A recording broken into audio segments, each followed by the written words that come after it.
Salut tout le monde, ici Madeleine Arcan. Bienvenue au balado Miracle, là où les petits et grands miracles se peuvent. Cette semaine à l'émission, on va s'attaquer à un sujet qui est à la base de bien des enjeux qu'on peut vivre dans notre vie, et c'est l'estime de soi. L'estime de soi avec un beau détour par la culpabilité, ce formidable sentiment qui peut nous gruger, qu'on vit tous, hein, qu'on vit tous. Et pour discuter de ces deux sujets très importants, très profonds, avec nous, il va y avoir mon amie, la psychologue Patricia Larocque-Desmarais. Patricia Larocque-Desmarais, elle est psychologue donc, mais elle est également professeure de méditation pleine conscience, ce qui apporte toute une autre dimension à sa pratique. Alors, sans plus tarder, beaucoup d'amour de soi et un peu de culpabilité, s'il vous plaît, avec Patricia Larocque-Desmarais.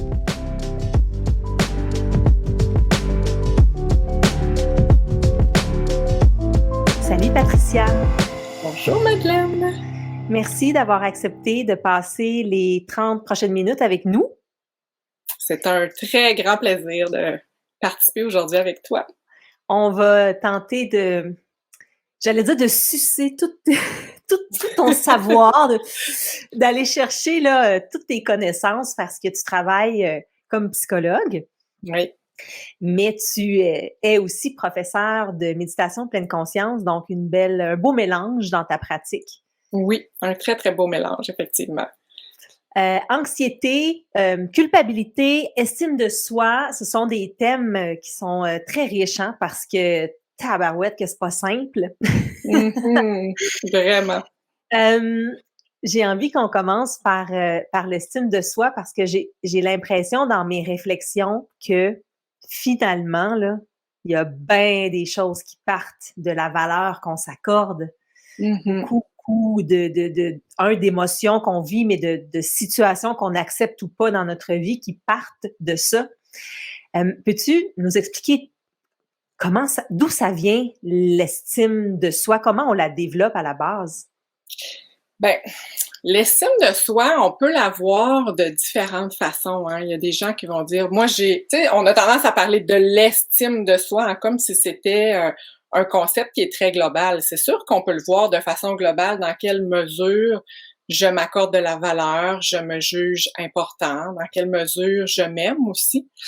Euh, mais on peut aussi subdiviser ça en plusieurs parties et se dire, ben, quelle est mon estime de moi dans telle sphère? Parce que ça peut varier d'une sphère à l'autre. Et donc, l'estime de soi, on la construit à travers nos expériences, à travers le regard des gens envers nous, à travers notre propre regard aussi que l'on porte envers nous-mêmes. On le développe à partir des expériences positives qui nous ont boosté notre confiance, qui ont fait qu'on se sent fier de soi, mais aussi à partir de nos difficultés, de nos épreuves, les choses qu'on peut avoir jugées comme étant un échec. Ça peut être jugé sévèrement, mais bon, on peut avoir certains échecs ou déceptions personnelles. Et donc, tout ça va venir influencer euh, quelle est la perception que j'ai de moi-même, quelle est la valeur que je m'accorde, comment je me juge au final. Est-ce que je me juge comme étant correcte ou pas correcte? Puis plus je vais me juger comme étant correcte, plus mon estime, plus mon estime va augmenter dans une certaine mesure. Mais il y a plein de facteurs qui viennent influencer l'estime de soi. Et l'estime de soi, on peut parfois se leurrer. Des fois, on peut avoir l'impression qu'on a une bonne estime de soi, mais qu'au final, on peut aussi se juger sévèrement puis se faire des accroires par rapport à tout ça. Donc c'est ça. Je trouve que c'est un thème qui est super intéressant, qui est super complexe en même temps parce qu'il y a plein de choses qui viennent se mélanger et qui donnent un résultat par rapport à notre estime. Tu as tellement raison, hein, de, penser, de penser parfois qu'on a une haute estime de nous, mais que quand on gratte un peu, la petite carapace, elle peut craquer facilement. C'est sournois, hein, Mm-hmm. de réfléchir à ça parce que, en tout cas, moi, personnellement, j'ai toujours eu une assez bonne estime de moi, mais il y a eu des moments de grande réflexion où est-ce que on dirait que je me rendais compte que c'était peut-être pas si vrai que ça, Mmh. que j'avais besoin d'avoir beaucoup de douceur envers moi-même, puis de me dire plus que je m'aime, puis fait que je trouve ça vraiment le fun de lancer les gens, les auditeurs, sur cette réflexion-là. Oui, Notre estime, est-ce qu'elle est vraiment ce que l'on croit être? Et l'inverse oui, aussi, on pense qu'on a une faible estime, qu'on se trouve poche, qu'on se trouve pas bon, mais on serait capable de faire le tour du monde à pied s'il le faisait pour sauver quelqu'un oui, qu'on aime. oui, vraiment, vraiment. Puis ça provient souvent du regard extérieur. Si, par exemple, ça va bien dans notre vie, les gens nous estiment, eux aussi, ont confiance en nous, puis là, on peut avoir l'impression que ça va bien, que notre estime est bonne, mais si une personne se détourne de nous ou nous juge sévèrement, ça peut nous rentrer dedans. Donc, dans quelle mesure moi, je m'estime, c'est pas juste par rapport au regard des autres, mais c'est indépendamment du regard des autres. Quelle est la valeur que je m'accorde? Si une personne ne m'estime plus, comment moi je vais m'évaluer? Donc, ça part beaucoup de l'amour de soi. Donc, parfois, c'est ça, on peut avoir l'impression que notre estime est super bonne parce que c'est comme si extérieurement, on me reflète que tout va bien, que je suis bonne, que je suis capable, que je fais bien les choses. Et là, ma confiance en moi aussi va être boostée, hein. Il y a la confiance aussi qui se mélange à ça. Euh, mais la journée où l'extérieur ne m'envoie pas cette image-là, quelle perception moi j'ai de moi-même? Donc là, c'est là où on peut voir est-ce que mon estime de moi est réellement élevée ou si finalement elle est plus fragile. Et encore une fois, je nuance. Moi, je suis quelqu'un qui nuance beaucoup. Et ça, on peut le voir dans différentes facettes. Fait qu'il peut y avoir certaines facettes de ma vie où mon estime de moi peut être plus élevée et plus fragile dans d'autres facettes.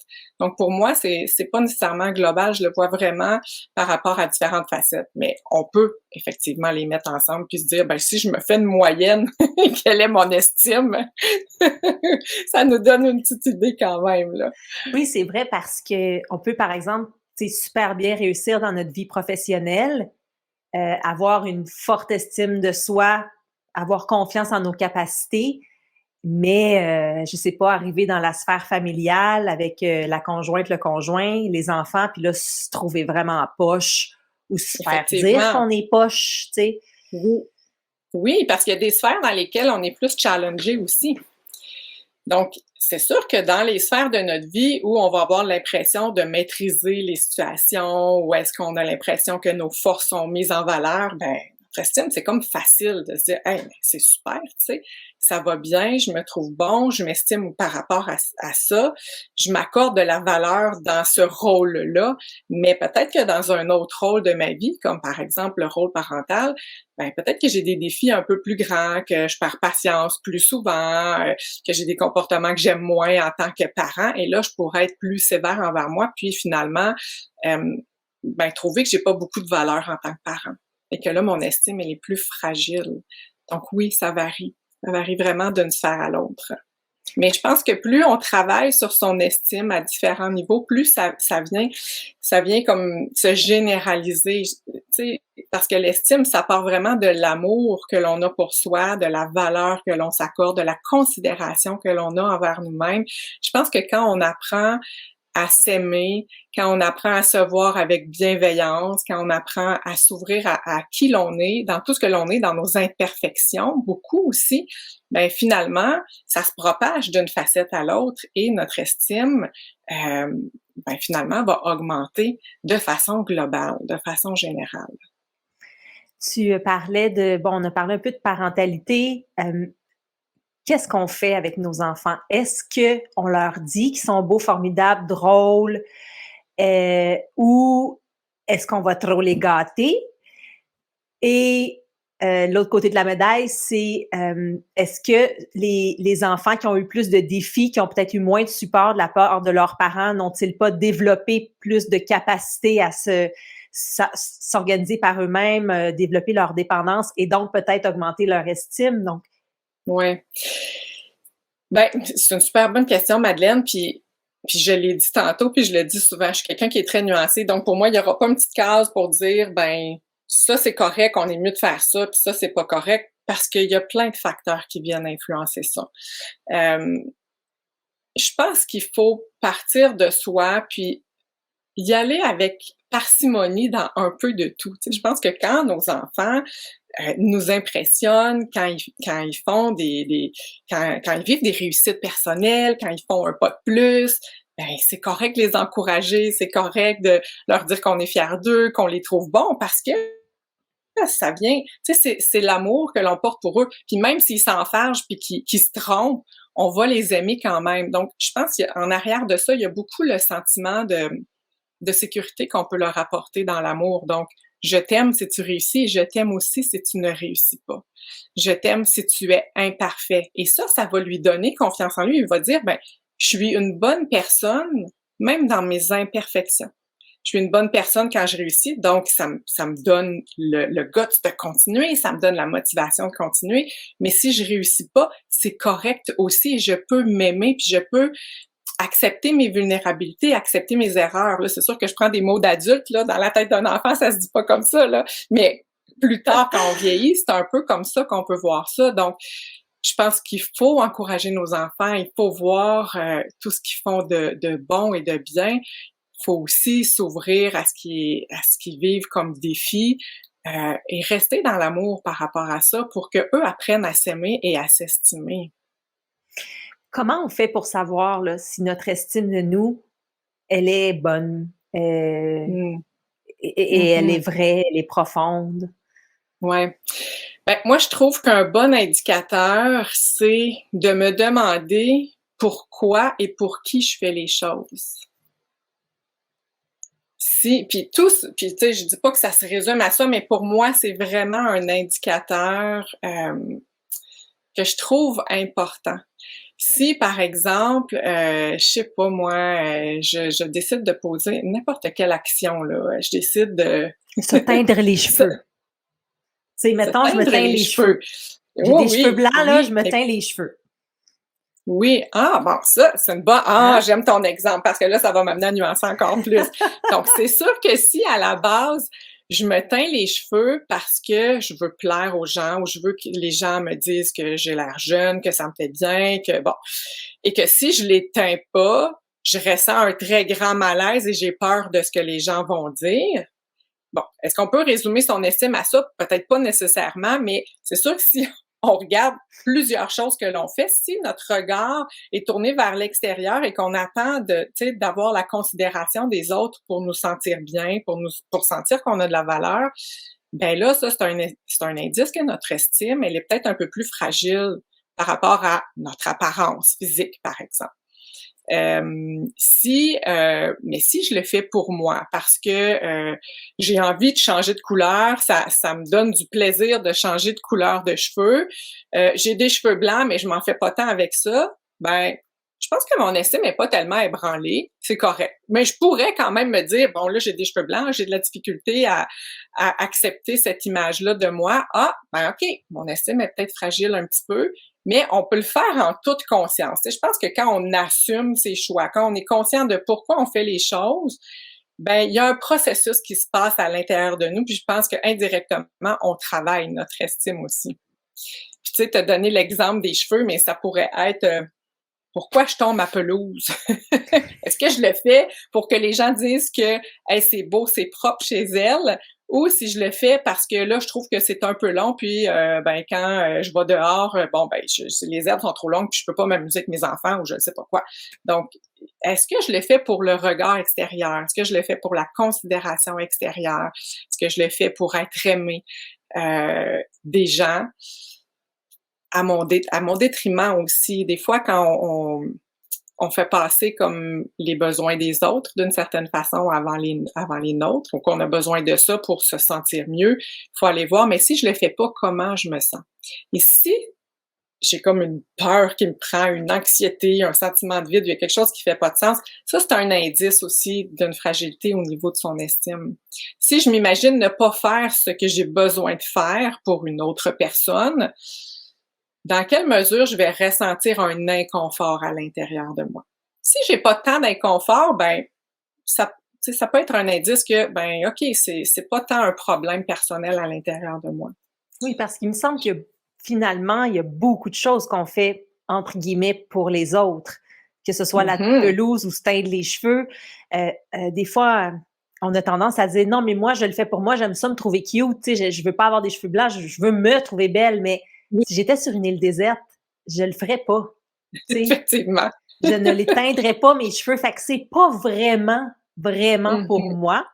Oui, Mais je pense que tu l'as bien dit, quand on est conscient puis que c'est un choix, moi, je décide de me teindre les cheveux parce que j'ai pas le goût de prendre 10 ans. Puis oui, que c'est vraiment un choix assumé et non pas qu'est-ce que les autres penseraient si j'avais des cheveux blancs. Tu sais, mhm. ça vient pas de la même place, puis c'est ça la Exactement. subtilité. Exactement. Puis je pense qu'il faut se rappeler aussi que c'est un continuum. Donc, c'est pas j'ai une bonne estime de moi ou j'ai une mauvaise estime de moi. Je pense qu'il y a toute une gamme entre les deux où est-ce que des fois je vais faire des choses pour moi dans une certaine mesure, puis aussi pour les autres dans une autre certaine mesure. Et là, on peut varier sur le continuum, mais c'est sûr que plus on est conscient de ce que l'on fait, pourquoi on le fait, pour qui on le fait, et qu'on fait des choix conscients, je pense qu'on travaille sur notre estime. Si les gens, il y a quelqu'un qui nous écoute là, puis qui se dit, moi c'est clair, mon estime de moi, elle est basse là. Je me Mhm. trouve pas ci, pas ça, trop ci, trop ça. Je me suis fait dire peut-être ça par des gens autour de moi. Puis vraiment, j'ai pas une bonne estime de moi là. J'ai pas besoin de me poser la question, je le sais. Mhm. Par où on part, par où on commence pour essayer de remonter la pente? Ouais, mais je pense qu'un bon point de départ, même si la personne sait qu'elle a pas une bonne estime d'elle de façon globale, j'aurais tendance à décortiquer un peu. Hmm. Puis à voir, ben OK, tu pas une bonne estime de toi, heu, comment tu vois ça? Dans quelle sphère tu n'as pas une bonne estime de toi? Puis est-ce que tu peux regarder aussi dans d'autres sphères de ta vie? Est-ce que ton estime varie? Déjà, pour avoir encore une fois un regard plus nuancé, puis dire, ben OK, dans cette sphère-là, j'ai vraiment plus de difficultés. Dans telle autre sphère, ah ben coudonc, j'ai peut-être une estime fragile, mais il me semble qu'elle est un peu plus forte que dans telle autre sphère. Et donc là, on peut commencer à changer notre regard sur notre estime de nous, puis voir aussi nos forces. Donc ça, déjà là, c'est comme si ça contribue, le fait de devenir conscient de mes forces contribue à augmenter mon estime parce que j'apprends à voir, ah, ben, je suis capable de faire ça, Là-dedans, j'étais je suis capable bon, de, là-dedans, je suis ben bonne, oui, tu sais. voilà, voilà. Et là, on commence à s'estimer, puis on commence à avoir un regard de soi qui est réaliste. C'est important de développer un regard de soi qui est réaliste. Parce que souvent, quand on a une moins bonne estime, notre perception est négative et souvent elle est amplifiée. On voit les choses pires qu'elles ne le sont. On a tendance à généraliser. On est donc pas bon, on réussit jamais, ça marche pas. Nous, on n'est pas comme ça, comme on voudrait être, puis les autres, oui. Puis bon, là, puis il y a plein de comparaisons. Donc, c'est sûr que d'apprendre à observer ce qui est là et de développer un regard qui est plus réaliste, ça va m'aider. Ça va m'aider à voir où est-ce que je peux vraiment travailler, puis où est-ce que c'est correct. Donc déjà là, de rétablir le regard, la perception que j'ai envers moi-même, ça peut contribuer à augmenter mon estime. Là, si on regarde les sphères où est-ce que c'est plus difficile, ben c'est sûr que je vais me demander, bon ben OK, si j'observe cette sphère-là, qu'est-ce que je fais qui me démontre que mon estime, elle est moins bonne? Puis souvent, ce qu'on va observer, ben, c'est qu'on va faire des choses pour les autres. On peut faire passer les besoins des autres avant les siens. Et là, ça va être d'oser faire des petits pas. Peut-être pas se donner des trop gros défis parce que là, on va avoir peur à l'intérieur de soi. Tu sais, c'est comme si ça peut même faire vivre l'anxiété, là, de dire, bon, ben, je vais relever ce défi-là où je vais penser à moi, où je vais faire passer mon besoin en premier, peu importe ce que l'autre va dire. Ben, je pense que c'est important de catégoriser un peu les défis qu'on se donne puis d'y aller avec des défis qui sont peut-être un peu moins difficiles pour qu'on soit capable de le faire, ce pas-là, puis que ce soit pas trop désagréable. Euh, mais c'est ça, en fait, l'estime de soi, là, je m'écoute parler, là, en même temps, là, j'ai comme plein d'idées qui se bousculent dans ma tête. Mais l'estime de soi, quand les gens viennent me voir, On peut réfléchir longtemps à ça, puis c'est correct parce que c'est important d'avoir une bonne puis une belle compréhension de ça.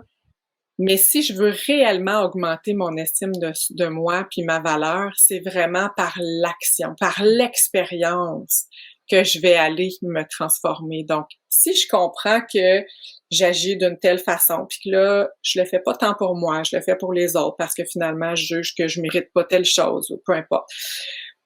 Ben là, si je décide de regarder mon propre besoin, si je décide de dire non à quelqu'un, si je décide de me faire plaisir, de répondre à mes besoins, ben il faut que je passe à l'action. Et là, dans l'action, je vais probablement vivre un inconfort, mais au-delà de l'inconfort, il y a une petite partie de moi qui va comme faire ou qui va se dire « Yes, ça me fait du bien, je suis contente. » Vivre une réussite. Vivre une réussite, mais des fois, il y a plein de doutes qui est là parce qu'en même temps qu'on vit cette petite réussite-là, on peut se sentir coupable vis-à-vis l'autre personne. On peut se sentir coupable de l'avoir déçu. Donc, il y a plein d'émotions comme mitigées qu'on peut vivre à l'intérieur de nous, mais il faut vraiment aller expérimenter. Et plus on va expérimenter, plus la satisfaction personnelle va être ressentie. Et là, cette satisfaction personnelle-là, c'est comme, ben, je vais avoir l'impression à l'intérieur de moi d'avoir fait le bon choix. Je vais avoir eu l'impression que, au lieu d'avoir un mouvement de contraction, quand on fait quelque chose qui est un peu à l'encontre de ce qu'on a réellement besoin, il y a un mouvement de contraction à l'intérieur de soi. Mais quand on répond à nos besoins, quand on respecte ses limites, il y a un soulagement, il y a vraiment un mouvement d'ouverture qui se crée. Et plus on va passer à l'action par rapport à ça, plus on va le ressentir à l'intérieur de soi, ce mouvement d'ouverture-là qui va nous faire du bien, qui va nous encourager à continuer. Parce que ça amène des réels bienfaits. Oui, c'est un beau travail de longue haleine, hein? C'est certain que c'est pas une pilule magique, là. Non, ça se fait pas du jour au lendemain, puis l'estime de soi, on peut le travailler de plein de façons. Oui, on peut passer à l'action, on peut mieux le comprendre, on peut faire des lectures, on peut être accompagné, on peut nous-mêmes se donner des défis, apprendre à s'observer. Donc, il y a tellement de façons de travailler sur soi, de travailler sur la conscience de soi, puis le cheminement, on a vraiment, on a tout ce qu'il faut pour le faire. Mais effectivement, que des fois, c'est un travail de longue haleine, mais il faut voir chaque petit pas parce que chaque petit pas compte et va faire une différence dans notre vie. Tu parlais du fait que parfois, quand on se met à faire de nouveaux choix, dans le but d'augmenter ses réussites et ses petites satisfactions personnelles, on peut après vivre d'autres émotions comme la culpabilité, comme un peu d'anxiété. Tu sais, ça peut être, c'est mélangé là, tout ça, c'est très subtil. La culpabilité de justement se remettre en priorité ou de reprendre un peu son pouvoir. Comment on fait pour se choisir puis pas trop se sentir mal justement de ne pas choisir l'autre? Ben, tu sais, à la base, quand on se sent coupable, c'est qu'on se sent responsable de l'émotion que l'autre vit. Ouais, c'est ça. Donc, c'est sûr que c'est un gros changement de paradigme, hein, de se dire, ben, je ne suis pas responsable de l'émotion de l'autre personne. C'est sûr que mon choix va avoir un impact sur l'autre, mais l'autre est maître de ses émotions. Je ne peux pas passer ma vie à agir en fonction de ne pas décevoir personne, de ne pas fâcher personne, de ne pas déranger les gens. C'est gros, ça, là. C'est quand on est habitué de penser qu'on est responsable de ce que les gens vont vivre, c'est pas une mince affaire de revirer ça de bord puis de se dire, bon, ben, là, je pense à moi. Oui, c'est hyper important, mais ça se fait pas du jour au lendemain. Donc, écoute, Madeleine, j'ai comme perdu le début de ta question. Ben, en fait, ce que je trouve bien dans ce que tu dis, c'est que quand on est habitué là, de faire plaisir aux gens, puis peut-être de pas se choisir, puis de vivre, donc de se faire augmenter notre estime de soi par les autres, parce qu'on est gentil, parce qu'on dit oui, parce qu'on en fait plus, parce qu'on accepte de faire des heures supplémentaires, parce que ben là, on remplit, tu sais, notre besoin d'être valorisé. Mais quand on change ça, puis qu'on décide de dire davantage non pour se choisir, pour se valoriser soi-même, non seulement on reçoit plus la valorisation de gratification, ouais, l'autre, c'est ça. mais Oui, on se sent coupable que là, l'autre personne, elle n'est plus contente comme elle l'était avant.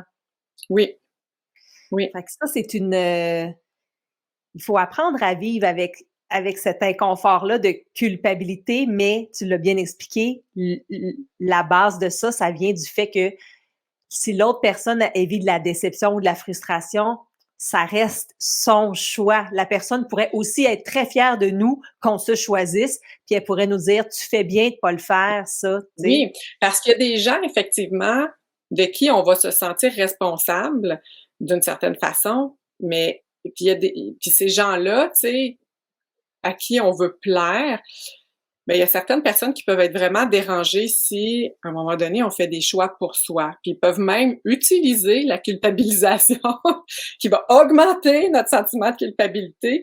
Mais il y a aussi des gens qui sont pas là-dedans et qui vont être vraiment compréhensifs qu'on pense à soi, hein. Il y a souvent des gens autour de nous qui voient, qui peuvent voir qu'on pense souvent aux autres, puis que les autres passent avant nous et qui pourraient être contents et heureux pour nous que finalement on dise non ou qu'on réponde à notre besoin avant de répondre aux besoins des autres. Mais je pense que quand on fait ce choix-là, peu importe la réaction de l'autre personne, je pense qu'il faut apprendre à vivre l'inconfort que ça va nous faire vivre. Tu sais, il y aura pas de petite baguette magique qui va me faire passer tout droit là sur ce sentiment-là, puis sur cet inconfort-là. Je pense qu'il faut juste apprendre à vivre l'inconfort puis à se dire ben c'est normal que je sois pas confortable là-dedans, mais je fais le choix malgré l'inconfort parce que je sais que c'est bon pour moi. Et plus je vais le faire, plus ma confiance en moi, mon estime de moi vont remonter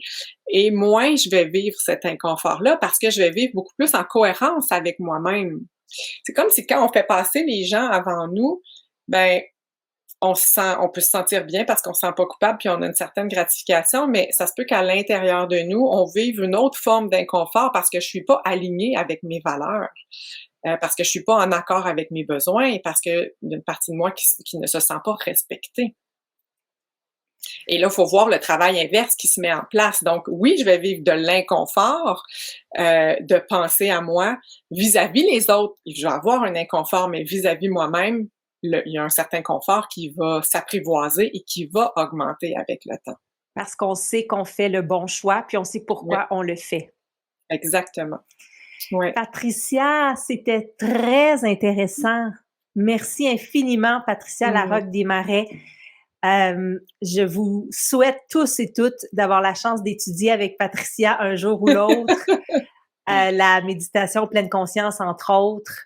Merci beaucoup pour ce moment, Mmh. ta générosité et ton partage. On a beaucoup de sujets là, puis de petites pensées là sur lesquelles méditer maintenant. Vraiment. Je te remercie, Madeleine, de cette belle rencontre. Et c'est vraiment passionnant. Je pense qu'on aurait pu continuer encore sur ce sujet-là pendant un bon petit bout. Mais ouais, vraiment, vraiment intéressant. Des belles pistes. Merci beaucoup, Patricia. Merci à tous. Bye bye. Merci. Bye bye.